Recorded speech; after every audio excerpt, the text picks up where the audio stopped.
My guest for today is Andreas Wil Gerdes. Andreas is a thought leader and pioneer in the Digital Nomad Movement. In fact, he helped create some of the wireless technologies that enable us to live this global mobile lifestyle. But I suspect, Andreas, your greatest contributions are not as a founder, but as a father. And that's what I want to talk about today. So welcome, Andreas. My pleasure. Always enjoying our dialogues.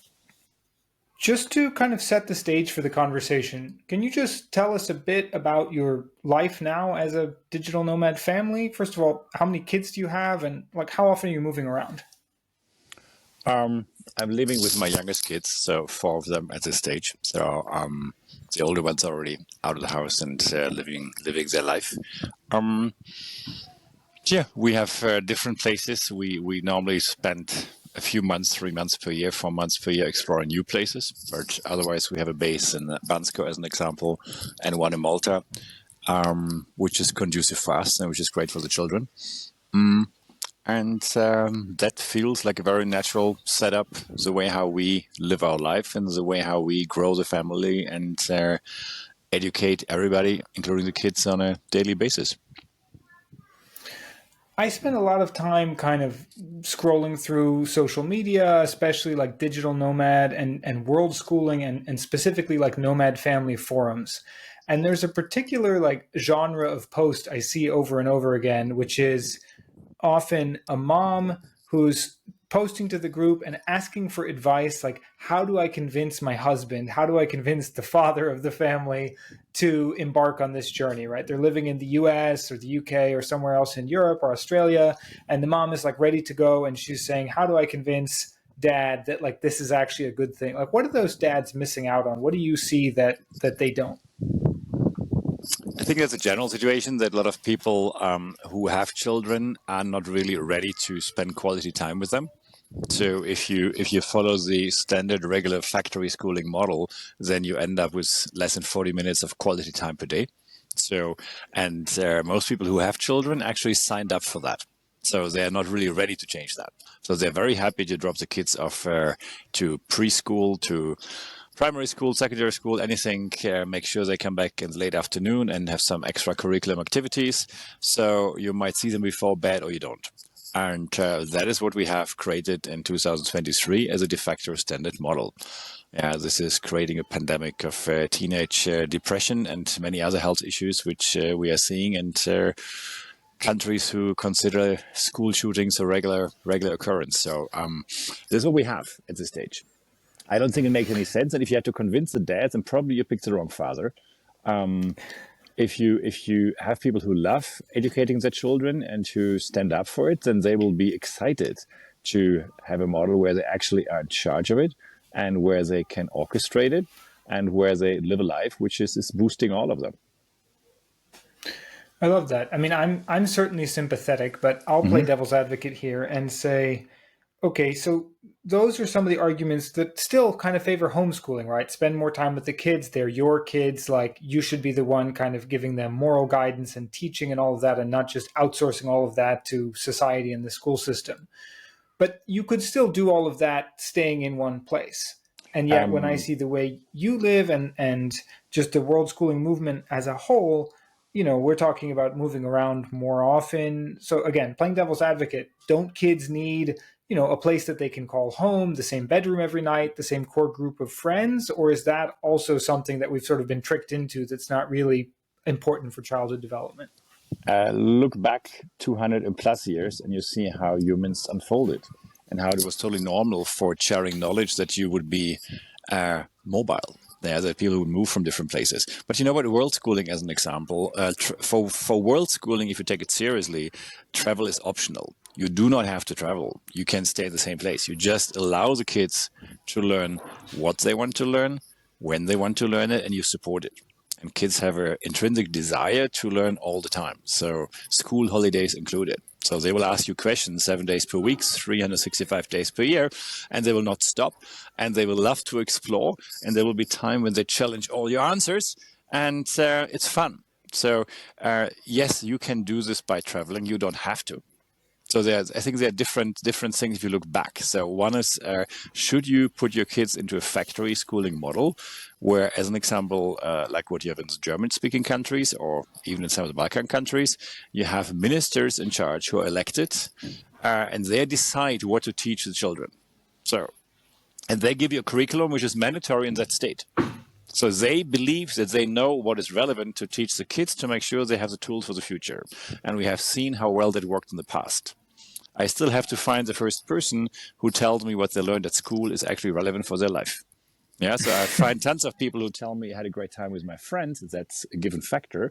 But I still have to find the first parent who tells me what they learned at school has actually relevance for real life. And so I'm the youngest of 8, and I was lucky that my parents were not too bothered about me anymore. So I could resign from this factory schooling model and dropped out of it when I turned 15. So I love learning. And I have kept learning the things I love to learn ever since. And this is significantly more powerful than any state-approved curriculum taught by teachers who are highly demotivated in environments which are really not stimulating. So let's bring the travel back into it then, though. So, yes. If you're pursuing this sort of a lifestyle, travel is optional. World schooling doesn't have to mean going to a new place, but yet you choose to do that. Many world schooling families do that. How does the travel add to that alternative-based education? Simple. Look at what bread costs in Denmark versus Bulgaria. Yeah, so your 1,000 euros last literally 3 times longer and more. So if you like to have a good lifestyle and you like to have a healthy life, then things like sunshine are relevant factors. So you do not want to be in a place which is kind of light deprived. Yeah, and so if you have an income and you can pursue your life working remotely, then you are significantly more powerful in purchasing or renting a property, enabling your kids to travel and actually enjoying life. And you either only have to work 1/3 of the time where you would have to work in Denmark, or you have the spending power which is 3 times high. It's your choice. It depends on how you look at it. But if you can see the current situation, there's a significant number of people for whom geo-arbitrage is a core factor. Yeah, so their money lasts 3 times, 4 times longer because the costs are just significantly less, including the heating prices and electricity do not kill them. Yeah, Switzerland is famous for having around a $3,000 charge per month after tax for kindergarten fees. Yeah, so, and if you go to Germany, it's now around 700, 800 euros net, so after tax per kid for kindergarten fees. So if you go to great places, you have world schooling groups who spend hours in the forest every morning, and they are in some communities or municipalities, they're actually complementary. Yeah, so they're different models. Yeah, and I can only say from my personal experience, kids spending 3 hours in the mountains or in the forest are significantly glowing on their return versus kids going into a concrete box called a kindergarten. Yeah. And we all are. We all are. Go hiking for 3 hours and compare this to sitting in an office for 3 hours in a concrete box office. So it's energetically, it's a different experience. So there's 2 points that are coming out there, right? And you mentioned geo-arbitrage. And again, going back to the sort of like, Facebook groups and world schooling chats and things like that, this comes up often, right? And in many cases, it's even a single parent who's saying, look, there's no way I can afford this lifestyle in my home country. But thanks to remote work, now I have I can earn a salary while traveling, or I can just, freelance, and I have clients who are paying me in, let's say, dollars or euros, and I can now spend those in other places. And stretch that income further. And in fact, that's my lifestyle, right? I'm working. My wife is with our children 100% of the time. That's her choice. That's our choice. But that's a luxury that we have in part because of where we choose to live. Because if I go back to Washington, D.C., where I'm from, like, the cost of living makes that impossible. But at the same time, like, going to your story personally, if I may, like, you strike me as a man of some resources. At least, let's say we were early in technology. I think the New York Times referred to you as Daddy Tech Bucks, which perhaps unfair. But when you did the project with Wi-Fi in Andes, New York, so clearly, like, from the outside looking in, feel free to fact check me. It doesn't seem like you're on a small fixed income that wouldn't get you very far in Germany or Malta, and you've decided, just for the sake of stretching those euros, to go live abroad. It seems like it's more like a quality of life and health. And talk to me about that. When I came back from Asia in the 1990s, I bought a house in Malta. And people I knew from Germany were kind of laughing and said, "Oh, you cannot afford a house in Saint-Tropez, so why would you go to Malta?" And two things. First of all, the people are simple over there, but I can speak with the fishermen and farmers at the time, so they speak sufficiently English. Very difficult in Saint-Tropez. Second, the locals were actually really, really friendly. Not so much in Saint-Tropez. So if you go to the gated communities around Saint-Tropez, where they know the properties are owned by wealthy Germans, they don't treat them too well. Yeah, so they break in when they know nobody's there, and they do very funny stuff to their properties, including their wardrobe and inventory, etc. So I don't believe in such neighborhoods. I believe in neighborhoods where my children can hang out and see what a real fisherman looks like. Yeah, so this attracted me to Malta at the time, and where they can connect with people and understand basics of life. Yeah, so I still remember those days when I helped my mother to clean student homes, because this was her second income at the time. And I helped her doing it. So, and I know how to clean toilets really well. So, but that is a fundamental experience which I really, really treasure.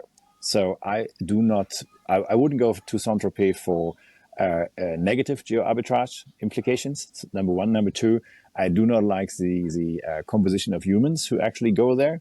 And I do not like the lack of integration of international people and locals. It's not too healthy. So, and I especially want my children to experience a normal life. Let me give you an example from 2023. The garden behind me is a typical local Bulgarian family. Yeah, so people like that are really smart. Those people never had a lawn. So in America, there's a trend now that they remove lawns and put in veggie gardens. Here, they never had lawns. Yeah, try to convince a traditional Bulgarian family, why would you need a lawn? They would say, I can't eat it. Why would I have a lawn? What's the point? Yeah, it's toxic because I have all these weed killers and I have to put fertilizer and I cut it every week. And what's the point? So here we look at our neighbor, and this lady in the morning goes out, talks to her plants. And you know what? This whole energetic experience is so healthy, and it's great for the kids to see it. And I remember when we first came into this neighborhood for summer 3 years ago, that my, at the time, I believe, 8-year-old daughter said, "Papa, people are so friendly here." Yeah, so they all gave her something, apples, plums, wherever she walked. And so it's a totally different energetic experience, and it's a totally different community, which I believe has a lot to offer, and which we sometimes, coming from so-called educated, what we call wrongly sophisticated environments, look down to. And so it's the other way around. These guys never had the misguided conception of having gated communities around a golf course. Yeah, and they never saw the desire, or they never had the desire to create a lawn. So, and ultimately, luckily, countries exist where they were not in this misguided phase, which we had in several other countries for the last 50, 60 years, which is changing now. I've seen in upstate New York and some other areas now, they all have veggie gardens. It's a hot thing. I guess everything old is new again in that sense, right? Like the original use of land coming back. You mentioned destinations. When a buddy of mine became a nomad, gosh, I guess it was back like 2016, and told his parents, this idea, I mean, it was a radical concept, especially for them. It's like, I'm going to go travel the world. I'm not going to have a fixed home base. Like, oh, so, where are you going to go? Paris? As like the first kind of example, because for their generation, that was the dream destination. And I think his first stop was, Bangkok or something. I follow you online, of course, and I look at your travels, and I see you in places like Albania, where you are now, Bansko, Bulgaria, North Macedonia, Croatia, Malta. So, I mean, I can put those on a map in my mind and sort of see a pattern there. But like, what are you looking for in a destination? Is it just friendly locals? Like, what makes those places special to you versus some of the typical tourism destinations? I never liked typical tourism destinations. I believe the underlying concept never resonated with me since my teenage years. To live a life from which you want to escape for 2 weeks to hang out on the beach, no, thank you. That never really made sense to me. So we spent, as an example, 3 months earlier this year in Cyprus, and especially in the Turkish side, so what they call the Turkish Republic of Northern Cyprus, because Cyprus has an amazing history. The capital, Nicosia or Lefkosia, depending on how long back you go, has an interesting role to play, and the people are amazing. And it is from a resource perspective, so nature, climate, landscape, it's a raw diamond. Yeah, so it has so much to offer and it's so well located. Climate is perfect. And now it offers with the northern part, so with TRNC, it offers access to 2/3 of the world who were not born with a privileged passport. Yeah, don't forget people like you and me who got kind of a silver spoon in our mouth at birth by getting the right passport. 2/3 of the planet don't have that luxury. Yeah, so, and for being able to connect with people from India and from Pakistan and make sure you can visit, or they can visit you, you have to go to places like Istanbul, or you have to go to places like Northern Cyprus. So, and I realized how important that is because I worked in Asia for a while and made great contacts, met really, really intelligent people and who are part of changing the world. But for them to get a Schengen visa is a nightmare. Literally a nightmare. And so this is why I'm interested in places where you can make a difference, number one, and these are immigration countries, not immigration countries. And number two is look at places which are open to the planet and not only to the 1/3 who are born with a silver spoon, aka a privileged passport.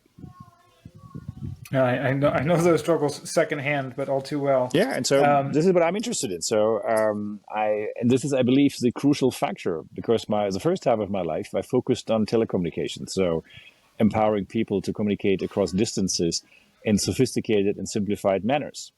Yeah, don't forget, 30 years ago, if you take a phone from New York to Miami, they wouldn't trust you in Miami with your phone from New York.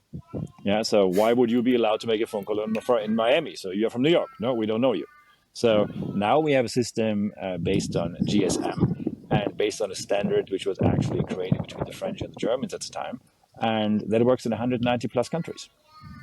So, and they trust each other and instantly you can check and instantly you're logging into a system, instantly you can cross a border, instantly you are recognized as a good customer. Powerful. So, and now those kind of learnings are highly relevant for immigration countries to make sure people there are able to pursue life where they're not depending on moving to another country. And that's a powerful thing. This is probably the most interesting and most impactful opportunity of our current times. Yeah, and I think it's still very underappreciated. Like it's one of those things. I used to watch the Roadrunner cartoons when I was a kid, and you'd have the Roadrunner would go and the Wile E. Coyote would follow him and he would run off a cliff and he would be a couple of meters past the edge of the cliff and he would just be kind of like hanging there in midair. And then eventually he would look down and only once he looked down, then the gravity would take effect and he would fall. And I feel like, COVID changed things a bit, but overall, like those technologies that we're talking about, from wireless networking to all the mobile tech and just like cloud computing and all of these things that have come up over the last couple of decades have made it possible for anyone to be anywhere, to work anywhere, for us to have this conversation, for all this international collaboration to be possible. And we sort of like acknowledge that at the level of corporations. We believe that like Coca-Cola can have offices all around the world.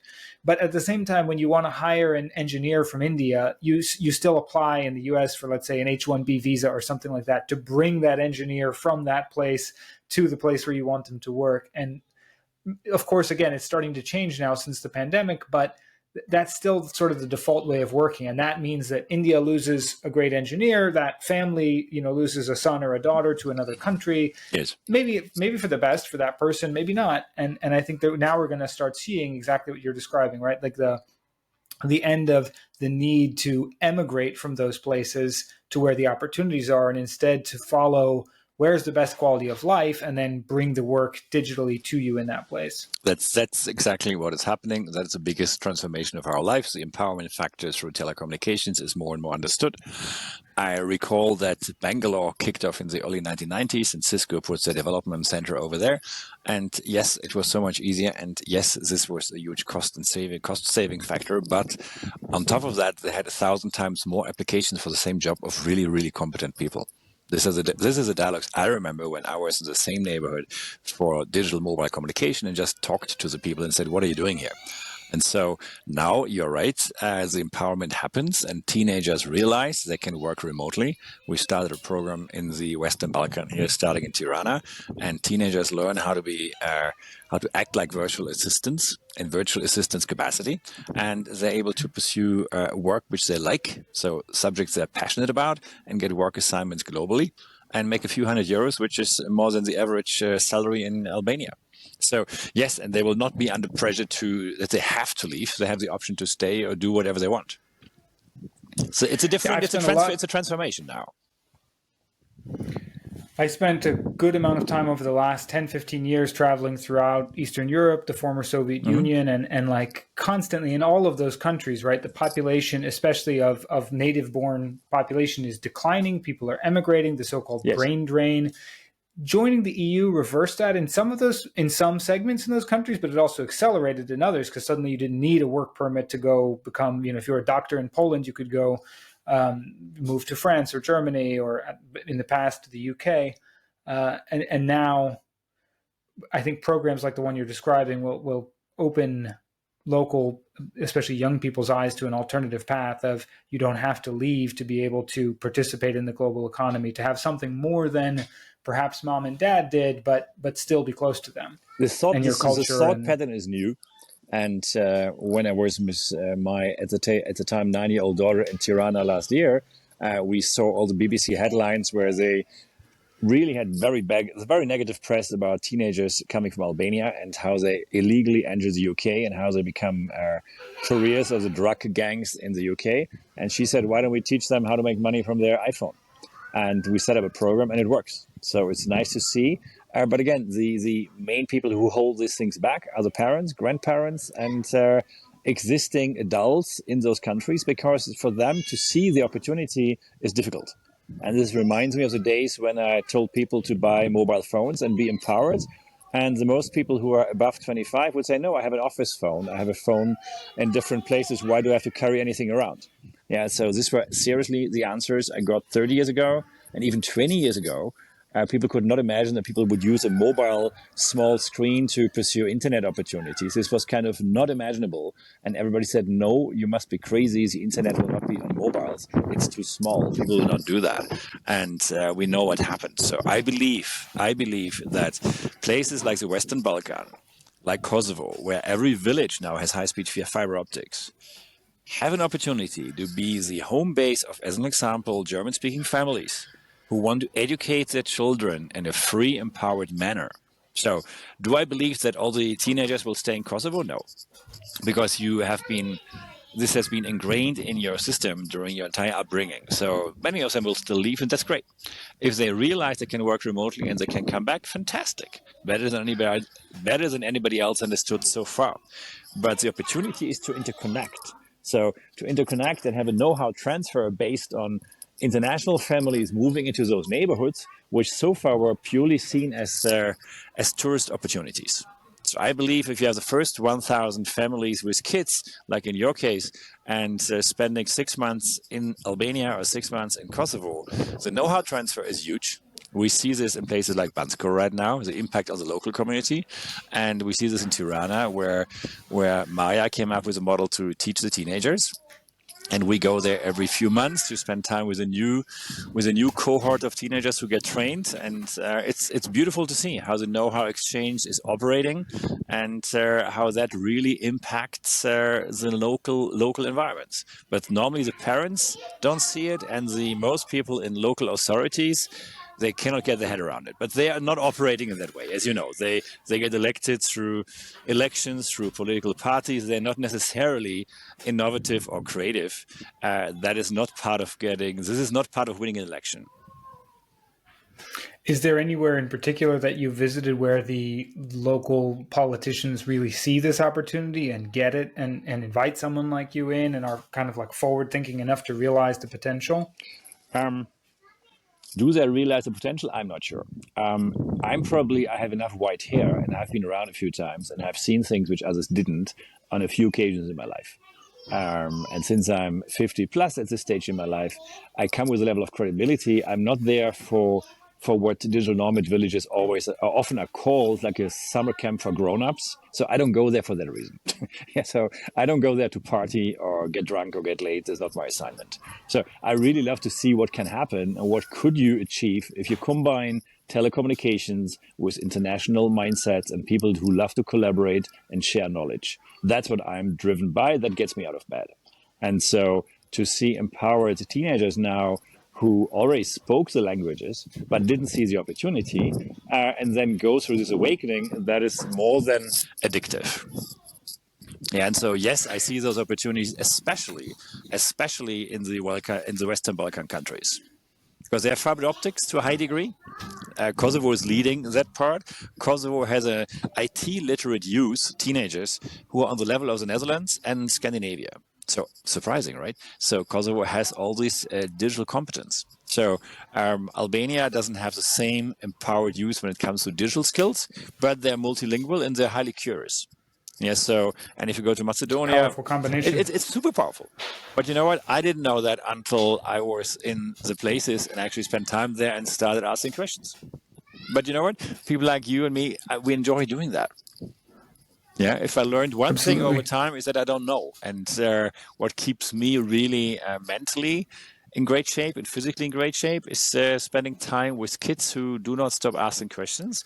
And this allows me to learn. Yeah, so I learned so much from their questions because often I don't have an answer, but we research the answer together, and it's amazing to see what they come up with. Well, speaking of children and what they come up with, you've hinted at it a couple of times, but let's talk about it. Can you tell us about the MaNaBu movement and what it stands for and what that's all about? MaNaBu is nothing else than the Japanese word for learning. And so to keep learning is a good thing. And there was a coincidence in 2019 in Croatia. And my daughter met the person who developed the MaNaBu characters. And my daughter was very upset about a local park across the street where she would spend time with her friends. And she saw all the grown-ups who throw their cigarette butts around, even though they were sitting away 1 meter from an ashtray or from a dustbin or rubbish bin. So they would not go over there and put the cigarette butts into the rubbish bin. And so she's kind of an articulate young person. And then she tried talking with them in English, and her friends talked to the grown-ups in Croatian. And then you can see, wow, they actually listen to the kids. They don't get offended. And some of them actually put their cigarette butts in the rubbish bin. So that started the first programs which actually institutionalized this. And we organized them some outfits, some rubbish pickers and some gloves. And this was picked up by national TV. And this became something which was replicated over 20 times in different parts of Croatia and was then introduced at some primary schools as a program. Yeah, so... and this is how the movement started. And we realized that people love to be associated with something which looks bigger and which is bigger. And then they love to follow those models. And this led to MaNaBu now doing the thing in Tirana, Albania. There are now the first prototypes or pilots are kicking off in Kosovo. And so that's a natural extension. So follow things which the kids come up with and then allow them to multiply that. This is what MaNaBu does. MaNaBu listens to the kids and say, you know what, you can. Really? Yeah, I say, sure you can. We'll help you with the other stuff. So we organize the first funding and the first tools, and you go out. And as you know, the media loves to listen to the kids. They find it by far more interesting, and people do not get offended when a 9-year-old talks to you. It's totally different than an adult. So if I talk to people, it has a different effect. They do not necessarily need a 2-meter tall German guy telling them what to do. But if you have a few local kids and a few international kids ganging up on people, that's highly, highly effective. I love that. And does that connect then to you? I mean, it sounds like you have these programs that are taking place in different countries. Mm-hmm. So how does this idea of like empowering children through the MaNaBu movement connect to then your travels and just sort of like life as a nomadic family? It happens when it happens. So there's no strategic plan behind it. But as an example, last year when we were invited to come to Albania, and the mayor of Tirana invited us to be there, and then it came up because we went then logically 2 weeks early, because I don't go there for the press conference. I go there 2 weeks early to meet people, to understand more, and to ask questions. And that's what we did. And this is when Maya was confronted with all the comments about BBC stuff and people in Albania being angry about the British press and considering them or talking about them as if they would be kind of second-rate citizens, and especially about the teenagers. So all of this triggered pushed a few buttons with her, which led to that discussion and which led to that model. So, and I enjoy following that because kids don't stop. You mentioned, I mean, we talked a little bit earlier about some of the motivations behind kind of being a nomadic family and traveling around and this idea of geo-arbitrage. But the second piece of that was struck me because you mentioned the idea of like staying healthy and having sort of like more kind of access to nature and all of that, which I suppose is also your particular style of travel. Um, I mean, for context for everyone listening, like Genki's mission is to help nomads take great care of their health all over the world. And part of the backstory is when Mark, my co-founder, when he started his journey as a nomad, he's like, oh, I've discovered this great lifestyle. I can live and work and use mobile technology and do my work from anywhere in the world. But the challenge that he faced was actually everything related to health, right? So it's like, I can take my laptop, I can go work in this country and that country, but I no longer have my doctor. I don't have my fitness routine anymore. I don't know where to go to the gym. He's vegan. I don't know where to find healthy food. And so like everything around his health was sacrificed in order to live this lifestyle. And of course, it's all solvable, but that was like the genesis of Genki, right? Becoming this health partner for people who are living this lifestyle.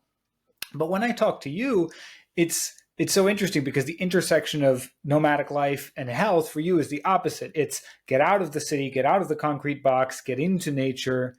So, I mean, how do you think about health and being a nomadic family, especially like any particular practices or things that you do or encourage your family to do to stay healthy while traveling? You know what? They all do this naturally. You see that when you let the kids go, they want to be outside in the sun. They want to have daylight. They love the forest. They do barbecues in the forest. And so for them, it's natural. They are the ones who love to put their feet into a creek, which has ice cold Wim Hof style mountain melted snow water. Yeah, and they don't mind. They just sit in there. They don't consider this an ice bath, or they don't consider it as a modern issue. They just do it naturally. Yeah, so, and humans have a tendency to do that. Now, if you look at the bigger picture, I believe if you have ADHD diagnosed children, then if you put them for 90 days, every day for 3 hours in the forest, I would take a bet that over 50% lose all the issues which are related to their ADHD diagnosis.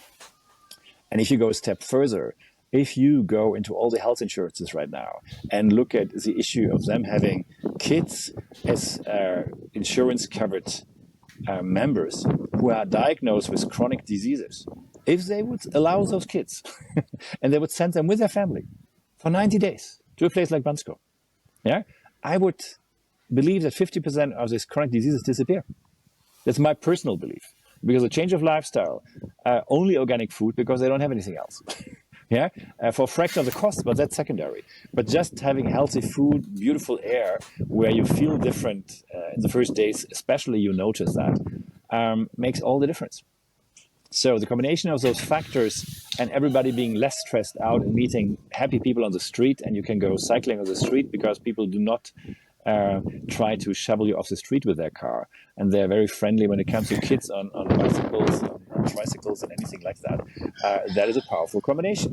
So if you want to grow this, I would look into all the families who have kids who are diagnosed with chronic disease issues and would offer them, go somewhere to the Mediterranean where you find places where you have world schooling or homeschooling hubs. So they learn what they want to learn when they want to learn it. Nobody wakes them up at 6:30 in the morning. Yeah, they wake up when they're finished sleeping. Yeah, so kids who wake up and they're finished sleeping, and so when their body tells you now it's time to wake up. Wow. Yeah, so that doesn't mean they should spend all night. A radical idea. No, but it's not a radical idea because if they go to bed after sunset, they wake up around sunrise. It's a natural process which worked for millions of years. All I'm saying, kids in their most formative years getting 10 to 12 hours of sleep is super powerful. Yeah, and so that's when it works. But waking them up at 6:30 to get the school bus, or everybody rushing at home to make sure they get ready, and everybody stressed out, sitting in the car and try to work on some makeup. So that is not an energy which is conducive for anybody. So I believe if you take the health diagnosed or kids which are diagnosed with chronic diseases and allow them to go to places like this, the health insurances will save so much money. A lot of people talk about, or pay lip service to work-life balance. You use the phrase life-centric. Is that what it refers to? It should be, because we're all born that way. Yeah, and so don't forget, life-centric is the way how you learn breathing. Life-centric is the way how you learn walking. Life-centric is a way how you learn digesting. All the fundamental things in life, you learn that way. And I'm sure the Americans, if you would tell them long enough that they have to go to school to learn walking, they would have a walking school. Yeah, so, and I'm sure somebody will have an IPO with a walking school business and a few years later. So, but if we forget all of that kind of hokey pokey and focus on the basics, then the most fundamental issues you learn in a life-centric manner. And the concrete box or factory schooling model of the last 200 years, which was designed to not teach people how to learn, but to follow orders and instructions, served its purpose for some people, and especially in the period of industrialization. But we can see now that we have all these new disease issues, we have all this new food stuff, which was not on the shelves 50 years ago, and people realize, there's something off balance big time. It's politically not correct to talk about people being fat. Yeah, you are not supposed to talk about it, but actually I learned being obese is a sickness. Yeah, but there are so many places where if you bring it up, you're not supposed to talk about it. Yeah, so I remember when I bought clothes for my oldest sons while I was spending 2-3 months in the US at the time, they had children's sizes, and then they had the same children's size with an H behind it for husky. And I said, what, husky? What is husky? So is this for a dog? And they said, no. Yeah. That is not for a dog, but it's for, they told me for a big kid. I said, a big kid, what do you mean? Fat children? Okay, now I got it. And so, but this is all the thing where nobody wants to look at the facts. And nobody wants to change the core, address the issue, but everybody wants to package something around the symptoms, like selling them H-branded size clothing, which has nothing to do with the size and everything to do with the kids being sick. It's just the wrong way around. And it's funny you mentioned that. I forgot. I think I had my share of husky clothing as a large child, but I completely forgot about that. I think they erased the H now, and that's just like they only make the husky clothing. But it's the wrong way around. We should change what we eat. We should change. We should spend time on that. And this is why I said the health insurances could play a vital role. And they will do it only for profitability reasons. But if they realize, if they send kids with chronic diseases to healthy places and they get rid of those expense factors, then we have a win-win. Mm-hmm. They are more profitable and the kids actually have a healthy childhood. And I've seen this with some nomads already who, for health reasons, and the kids moved from the UK or from Ireland to climates where the kids had sea exposure, warmer climates in the Mediterranean, and a lot of respiratory problems disappeared. And what's funny is, like so many things in the US, we do it, but we do it, 50 years too late. The people who move for the better climate are the retirees who say, I have rheumatoid arthritis, or I'm just getting older, and they lived in New York or Washington or somewhere, and it's cold in the winter, and they feel it in their bones, and then they decide to go to Arizona or Florida, and then they say, oh, I have so much more energy because of the sunshine, and I go for walks every day. Yeah. No comment. Again, playing devil's advocate for a bit, because I'm just thinking of, you and I are so already in this world, and I'm just thinking about the listeners who are hearing some of these ideas for the first time and thinking their questions. And I imagine that, one would be, are you guys just doing this for yourselves? Like, hey, you want to travel and see all of these places? Like, do the kids get homesick? Do the kids ever say to you, like, Papa, I want to go back home. I miss, certain aspects of, the place they grow up? No. So kids are home where the parents are happy and where the family works. And yes, they build relationships in different parts of the world. Yes, they do not refer to countries. They refer to places and people. They do not refer to country maps or borders. Borders for them are an odd feature. Yeah, so this whole human-designed border design is not part of their reality. Do they know how to dial people by pressing their photo on a screen? Yes. So for them, having rapport with a friend who is not physically in the same spot works by pressing the photo on a screen. That's 2023. And they love places and people, and they develop relationships, yes, which are multicultural, which are dynamic. And as an example, our 3 months in Cyprus, they understand the difference between buying ice cream on the Turkish side or the Greek side. They understand that it's fun sometimes to have breakfast on the Greek side because they're the only children around. Otherwise, it's old people. And if you go to the Turkish side, you have tons of kids everywhere, and they play soccer on the street. So for them to see that within a distance of less than 1,000 meters and to be able to experience that is powerful. And then they were part of walking the border, and I always gave a whole bunch of passports to the kids. One of them was assigned to deal with the border guys, and the border guys started laughing because they recognized us after a certain time. And so they realize they think as well and say, well, you know what? How does this make sense? Is a cat Turkish or Greek? Yeah, because a cat just doesn't care. Or the birds, how does that work? And they realized the difference in infrastructure. Certain infrastructure elements on the Greek side were so much better than on the Turkish side. But people seem to be much more joyful on the Turkish side. So they grasp all of this, and they will question it, and they will be part of the generation who eliminates most of this. Yeah, because this artificial fear factor and the way how, as an example, Cyprus celebrate drama of a long time ago and bullet holes in walls and all of it, and still argue who put the bullet holes into which wall. And the kids and the new generations have nothing to do with it. So in a short version or the short answer to your question is, kids love places and kids love people. Yeah, and as long as the parents are happy, the kids are happy. Yeah, my daughter is just starting to figure out kind of the concept of like what city we live in and what countries there are and which countries the grandparents live in. But for the most part, places are identified by like what color the slide on the playground was. It's like, I want to go back to the green slide. And, that might be some country we went to, but for her, it's just, the place that she had that fun memory. Her experience. She's basing her life on experiences. This is ultimately what we all remember in the long run. Yeah, so you know how you felt, where you felt it, and what the environment looked like. And this is what your life is processing. And when we leave this lifetime, this kind of things go on a fast track in front of our eyes, and we have a beautiful reflection of what we did. And so I believe raising a generation of children who are open-minded, who operate cross-border, which we designed as humans, and who are multicultural is powerful. Because all the issues which we have where we identify as Germans or we identify as Swiss, you know what? Look at the YouTube video of the last 2,000 years of European borders. Nobody can remember that. Yeah, so nobody can. And then you realize how short the existence of Germany as one country is, or how new Italy is, because Italy didn't exist as a country before.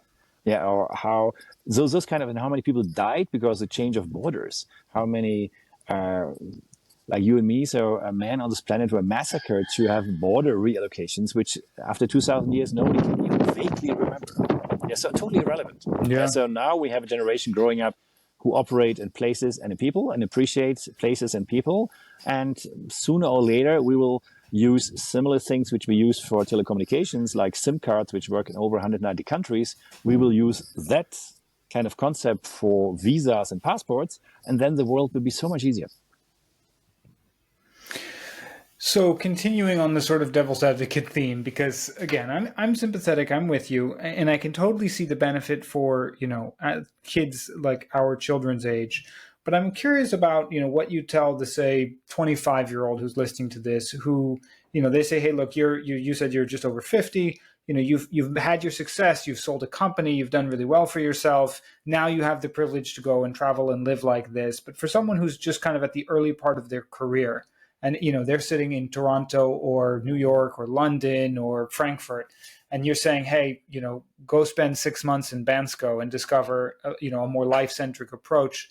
Is that really something they can do at that stage? Are they going to sacrifice all of the opportunities? Like, what would you tell someone like that? I was brought up in the way that I had to believe, I believed in my youth and in my 20s that you need an exit to actually live a great life. And I realized how stupid that is after I had an exit. And I was in places like India, Indonesia, Sri Lanka, and saw people living an amazing lifestyle on the beach with their family, with their kids, and being really happy and being glowing. So it's beautiful to see. And they never had an exit. And then, yes, if you compare numbers and you look into data, you realize with 50,000 euros in your bank account, you are one of the 1% wealthiest people in India. So with 50,000 euros in your bank account, you are the 1% of the wealthiest people in India. So if you look at that from a bigger picture perspective, you can live your life depending on how you want to organize it. And yes, if you're in Washington, D.C. right now, you have the privilege of going, as an example, to Tbilisi, Georgia. Yeah, and you can go there for 1 year without a visa. You can go to Albania and spend a year there, can work, you can do whatever you want. You don't even need a visa. So you have all that. You have that opportunity, and you see how that unfolds and how that works for you. What you experience over there is a multicultural environment, which is safe. The kids will love it. And you will realize that your US dollar lasts 5 times longer. So, and then you'll figure it out. Go to places where telecommunications works. That's the core. So this is like the blood system in your body. Yeah, you need oxygen, you need communication, you need reliable communication so you can pursue work and projects which you're excited about. If you follow the telecommunications infrastructure, so the fiber optics or the submarine cables, depending on how you want to call them, but then you will see where the blood circulation is sufficient to make sure you can continue doing what you're doing on an international scale. And then find places where you feel great about contributing to the local environment and your family and your children glowing at night. Yeah, so if your kids fall asleep and say, wow, and jump out of bed being happy because they have a great program in the mountain or whatever they do, then you know probably you did something right. And you do not need, or you need an exit from the values with which you were raised and educated, and you have to be able to see the bigger picture. Yeah, this is what I did with telecommunications. So when I saw the opportunity when I saw the beauty of GSM and digital mobile communication, and that my German number would work anywhere. And my mother, who always said, Andreas, where are you? I said, Mama, I'm not going to tell you where I am. How can I help? Yeah, so because if I tell her where I am, she would ask, why are you there? Is this dangerous? Da, da, da. So I knew the next half an hour of the conversation would be all around her perceived risk factors, which is totally irrelevant. But there was a point in the late 80s or mid 90s where it worked. So the same number with a voicemail would reach you in all those places. And for your mother, she would not feel the difference. And this was a time when, yes, remote work was already sufficiently enabled based on telecommunications, if you want to do it that way. Nowadays, we have more options with video and other features, but nevertheless, all of this is not new and you can do it. So I believe people who are willing to see the opportunity have an amazing opportunity, and it's really, really powerful, yeah, for themselves and for their children. And for those people who, okay, you know, I'm sold, I hear what you're describing. It sounds attractive, but, you know, they're in that sort of, maybe it's not even an office lifestyle anymore, but they're still kind of bound to one city and a school and all of that. Do they just, you know, leave it all behind overnight? Do you recommend a trial run, join a program like Boundless Life? That depends on the individual situation and their in-laws and their parents. Yeah, so there's so much dynamic within families and all the expectation levels around it. You can see that Boundless Life took off really well. And if you look at the reviews of people who actually signed up for their programs, they are the happiest ever. So they say, I finally know people I live next door with. So in their places, Toronto, wherever, Miami, New York, or Vancouver, or Montreal, wherever they lived before, yes, they didn't know their neighbor. Now they're in a situation where they know their neighbor, they have a great life, the kids like it. It's an environment and experience which they're very, very grateful for. If you see the reviews they provide, they say they finally know people next to them, neighbors, etc. The kids are happy. They are glowing. So, and this is something for people who live a normal, regular 9-to-5 life in the cities in North America. For them, it's kind of steroids and addictive. So, and it's healthily addictive. Wonderful. Before we wrap up, any last pieces of advice for families who are considering this lifestyle? I think I'm not the person to give advice. If they have questions, they can always reach out. So that's simple. That's 2023. So if they have questions, they can always reach out. There are great groups on Facebook. I motivated a whole bunch of competent people who have been living it for a while to set up programs where they coach families. Yeah, so there's a lady called Liz Queen, and she has now a Facebook group with a few thousand members, but she is from San Francisco, I believe, and she has 2 teenagers now, and she did this world schooling experience as a single mom. And so, you know what? It's fantastic if you talk to people and they have real experiences, and they understand more about, as an example, the North American mindset than I do, because they lived it. And for me, a few things in America are in any case funny from a European perspective. So for her, it's less funny. So she is more relatable for them than I would be. But there are enough people now around who do the hand-holding and allow people to walk the path. And Boundless is one option, but multiple options exist. And Boundless is an expensive option, but you know what? There are other options where you can do it for half the amount of money, and you can figure it out. It's very empowering. Agreed. Yeah, and Liz is wonderful, actually. And don't forget, there's one thing, if you look back into the grand tours, so if you Google grand tours, you will see in the Middle Ages, we have been doing this all the time. So what we're doing is nothing new. The education which the most independent people of the time and the thought leaders of the time could provide to their children was all based on the grand tours model. And this was go for 3 months, 6 months, 12 months, and experience different places and learn. Yeah, so what we are doing to a high degree is something which has been around for hundreds of years, has been practiced, etc. We are just doing it powered on digital infrastructure, which makes it by far more of a faster and more of a connected experience. So if you send your kiddos around in the 16th century, you probably will get a letter if you're lucky every 3 months, and you won't have video calls. So, but the concept, the underlying driver of sharing knowledge and sharing do-how and know-how is the same as it has been for hundreds of years. Yes, and just adding to that, I mean, like we mentioned earlier, just one among many epidemics, the overweight children. And I think if you never leave, I mean, not to pick on the US, it's my home country, so that's where where it resonates for me. But if you never leave the place that you grow up in, you just sort of see that there's like one way of doing things and one way of living and one version of normal.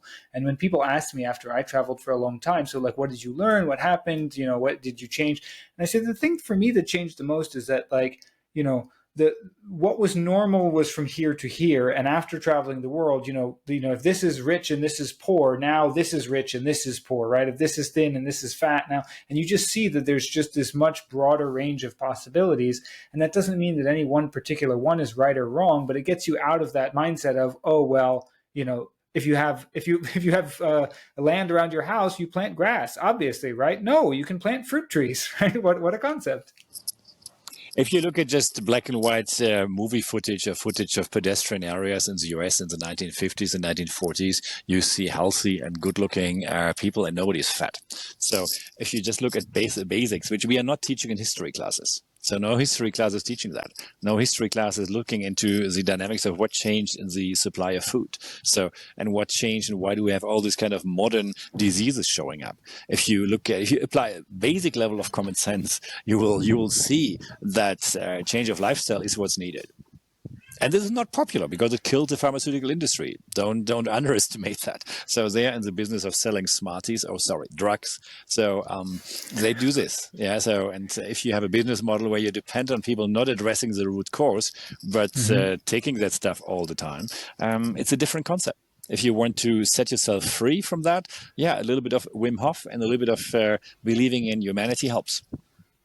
Yeah, for sure. It's unfortunate how much the model, and I mean the US, but not only the US now, right? This is spread globally. Is like sell you the thing that makes you fat, then sell you the thing that makes you thin. If you just don't eat the thing that makes you fat, neither of those other two make money. So there's just so much. I know it sounds conspiratorial, but there's just so much pressure and like advertisement and things all around you, societal norms that are just pushing you to go work the 80-hour week and then take the antidepressant, right? Not take Thursday off and go to the park with your kids, then GDP goes down, right? So now you're letting down the whole society.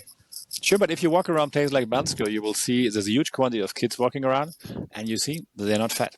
So if you go to another place for 90 days or 60 days or 30 days, you will see and feel the difference. And yes, people coming from the US here and say, wow, the kids cycle by themselves? Yes. And they say, oops. There's nobody checking. So the fact that kids cycle and scooter by themselves through the town and actually are empowered to do that. Yeah, so that is something which they only remember from the movies. Yeah, and so places exist where that kind of life model is the day-to-day normal. And if you have the opportunity to do it because you can work remotely, which I believe so most people can, then ultimately the question is, why would you not explore it? I think that's a perfect place to leave it. Andreas, thank you so much for all your time and wisdom. I appreciate it. You know how to reach me. Ciao. Ciao. Thanks again.